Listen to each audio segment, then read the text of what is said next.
Nithyananda TV News. Morning Satsang with Paramahamsa Nithyananda. Parabhakthi Samyama continues. Petition filed against land-grabbing attempt at Nithyananda Dhyanapeetam property in Trichy. Supreme Court dismisses notorious fake rape case. Nithyananda Dhyanapeetam is a universal worship place. Toronto Kailasam Temple invites you to join their upcoming Akashic Readings Satsang November 14th. Vibhuti materialized on Lord Subramanyas' feet in Los Angeles Arunachala Temple. Nithyananda Vedic Temple Los Angeles celebrates their 5th year anniversary.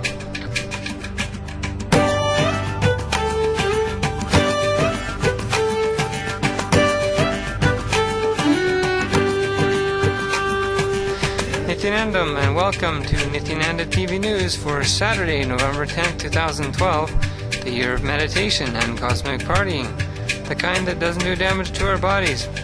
Now for today's top stories.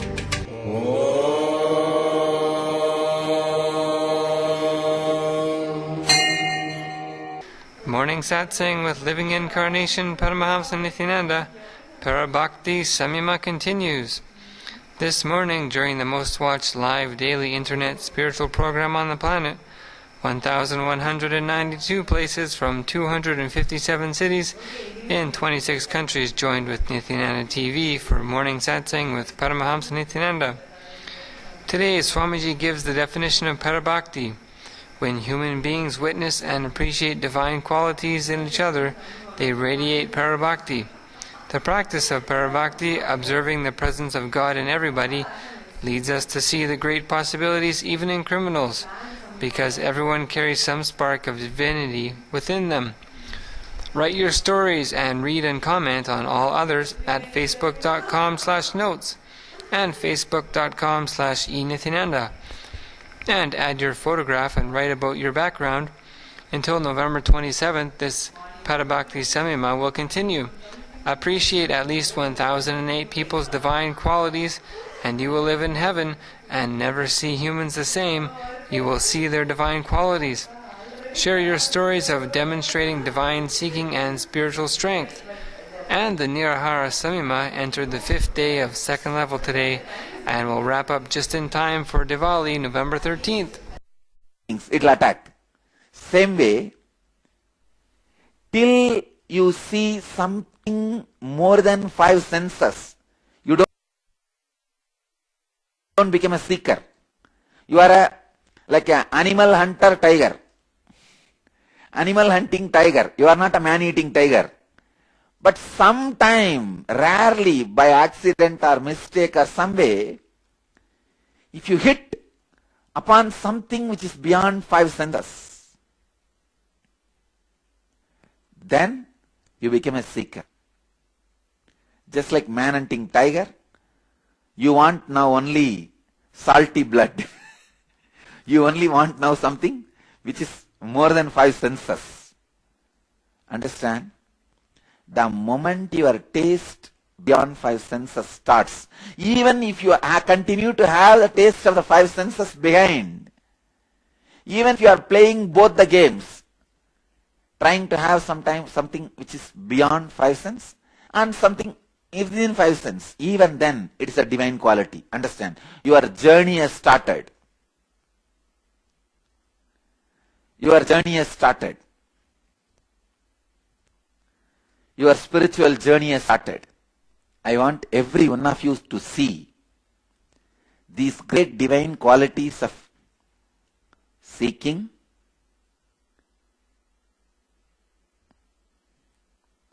spiritual dedication, spiritual practices, or any other spiritual experience you had. It is a win-win game. When you express your story, your devotion just overflows. You get strengthened. When you listen to other stories, 2 things happen. First, you see and enjoy the divinity in others. Second, you should have a confidence you are not alone in this journey. Just because the whole society is attacking you, you are not alone in this journey. Don't worry.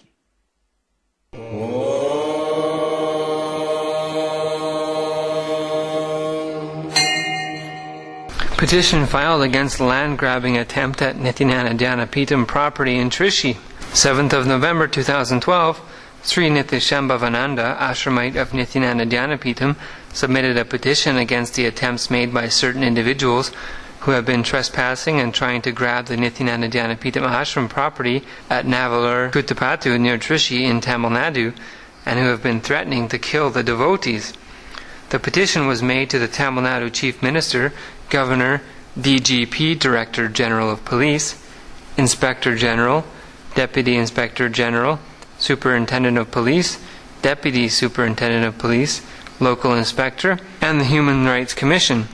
One Mr. Selvamani, his then minor son Jagadishwaran, and others in his family have entered into a settlement deed with Nithyananda Dhyanapeetam through the general power of attorney given by Selvamani to another devotee, Danush Kodi, at June 29, 2007, through the document number 3354 of 2007. Selvamani and his son Jagadishwaran are now disputing their settlement deed 5 years after voluntarily entering the deed.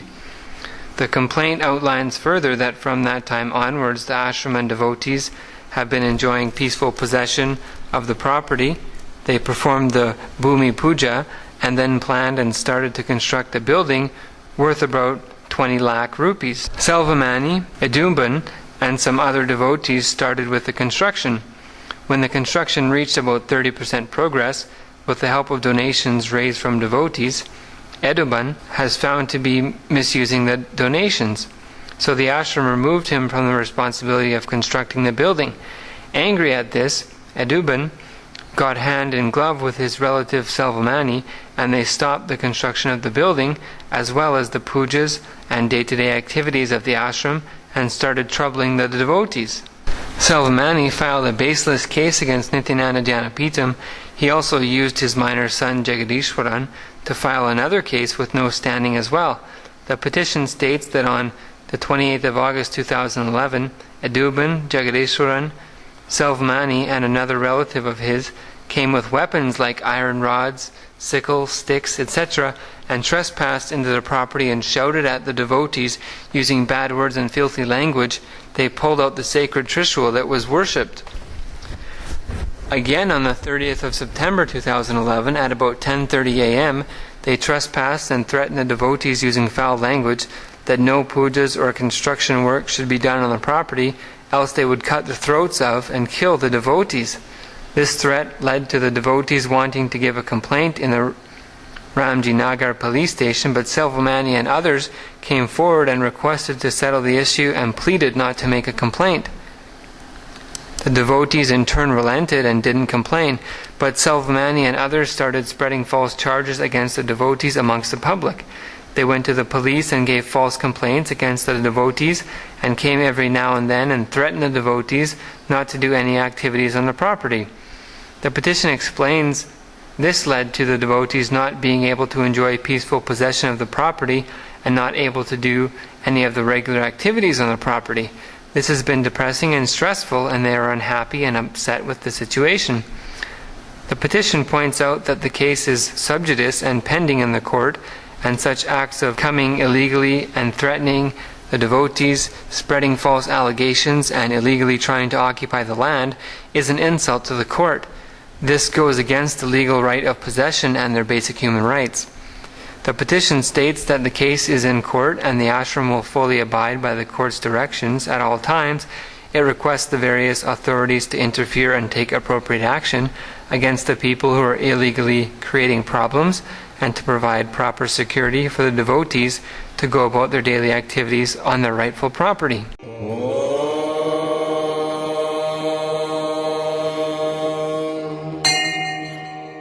Supreme Court dismisses notorious fake rape case.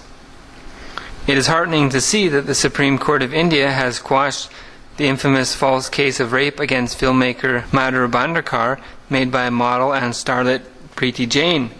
In a complaint made to the Mumbai police in July 2004, Preeti Jain had accused the filmmaker of raping her 16 times between 1999 and 2004 after promising to cast her in his films. This case is uncannily similar to the rape allegation made against Swami Nithyananda by a US-based woman, Arti Rao, who claims to have been raped 50 times over 5 years between 2004 and 2009 without her knowledge. It is significant that both the so-called victims have made unproven claims of false promises by the alleged accused. In both cases, the police has taken the evidence only of the so-called victim with no evidence to substantiate the charges. Moreover, in Swami Nithyananda's case, with the facts placed even more starkly against the fake victim, there is hard evidence to prove that the woman in question is lying, and it is a malicious case. The recent exposure of R.T. Rao's complete medical records from 2004 to 2010 from her hospital in the USA prove that since at least 2004 she has been carrying an incurable, highly contagious sexually transmitted disease that spreads even through saliva, not just sexual contact. This record is dated a year before the alleged first incident of unprotected sexual contact alleged by Rao. Significantly, Swami Nithyananda's medical reports of September 2012 are clean, revealing that he neither has nor has even been infected by any STD. Medical opinion is clear that it is impossible that the STD would not have been transmitted during even one instance of rape or unprotected sexual contact, leaving alone the 50 instances of rape alleged by Rao. Moreover, the comparative analysis of Rao's medical records and her police statement against Swami Nithyananda show up telling discrepancies in the dates and locations of the alleged crimes. For instance, she claims rape in Tamil Nadu on a certain date, while her medical records prove she is visiting her doctor in the USA on the same day, and ashram video records show that Swami Nithyananda is in Karnataka conducting a public program on that date. To add to this, her character also is questionable, as her medical records show she has had an extramarital affair with at least one suspected HIV-positive person. What is most interesting in Swami Nithyananda's case is that the same rape case followed by Rao in the USA in 2011 against Swami Nithyananda has already been investigated and closed as baseless by the Michigan police.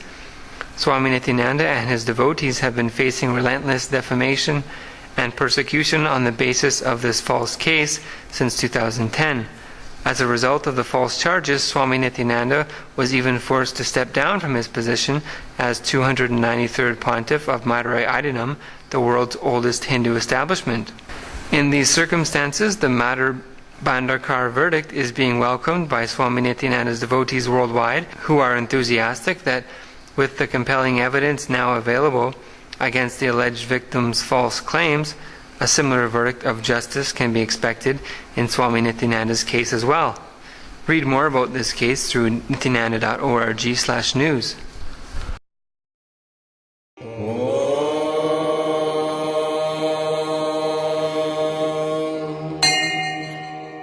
Nithyananda Dhyanapeetam is a universal worship place. In a writ petition filed in the Madras High Court, Nithyananda Dhyanapeetam, Tiruvannamalai, clarified its response to the HRNCE, Hindu Religious and Charitable Endowments, notice saying the premise is a Hindu temple and hence comes under its purview.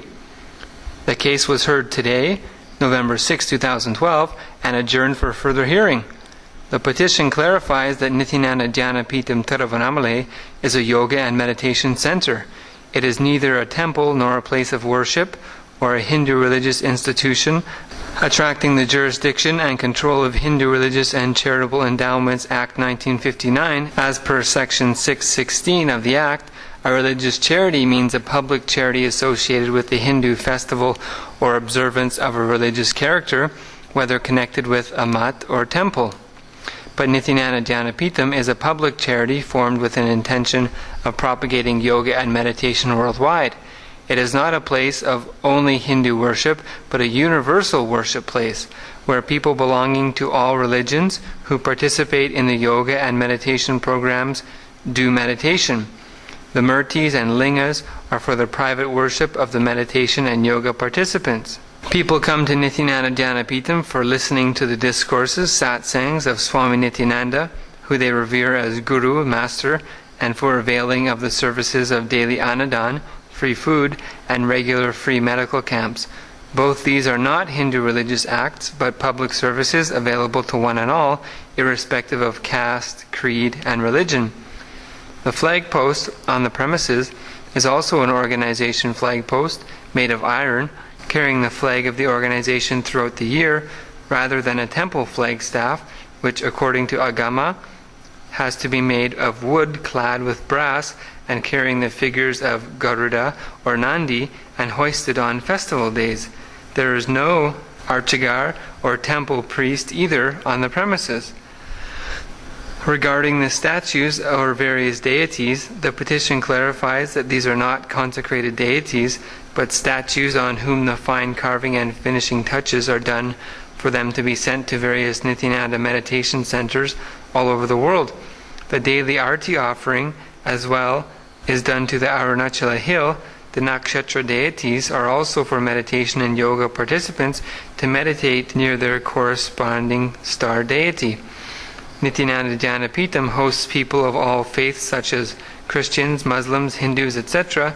The services of the trust are available to all, with no restrictions or discrimination on the basis of religion, caste, community, etc.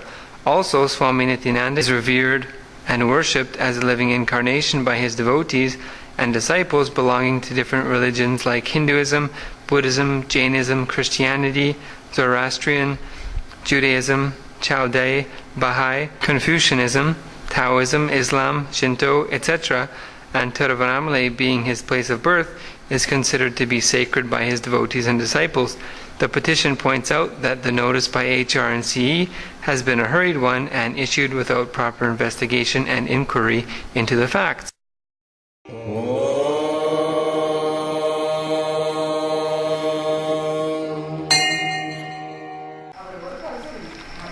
Toronto Kailasam Temple invites you to join their upcoming Akashic Readings Satsang November 14th.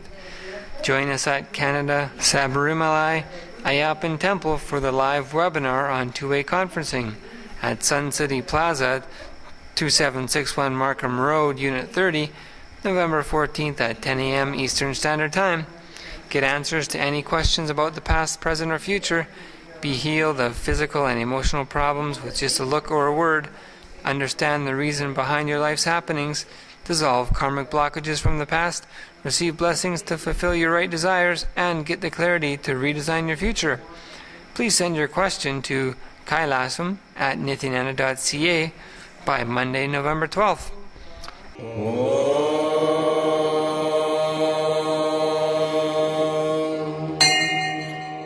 And as Swamiji had told, Subramanya was feeling very happy being shared about on Facebook by a devotee.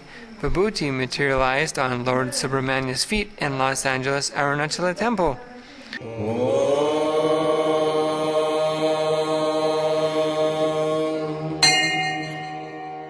Nithyananda Vedic Temple Los Angeles celebrates their 5th year anniversary, including Diwali celebrations, the Festival of Lights, 2 days of festivities and programs, and Satvik Mahaprasad, marking the auspicious beginning of Nithyananda Vedic Temple Los Angeles Arunachala. Main events include Maha Abhishekam, procession around the temple, Maha Arti, Swamiji Padapuja, Swamiji's live message, Akashic Readings on life, Devi Puja and Bhajans, and Satvik Mahaprasad, and more. Saturday the 10th of November from 6:30 a.m. to late night, and Sunday the 11th of November from 10 a.m. to 9 p.m. All are welcome. Bring your family and friends. Call 1-909-230-1002 or visit nithyanandavedictemple.org for more information.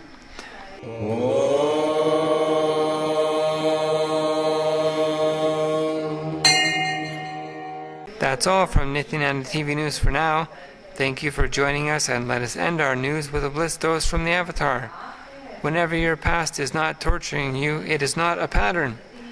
We'll see you next time on Nithyananda TV News. Nithyanandam.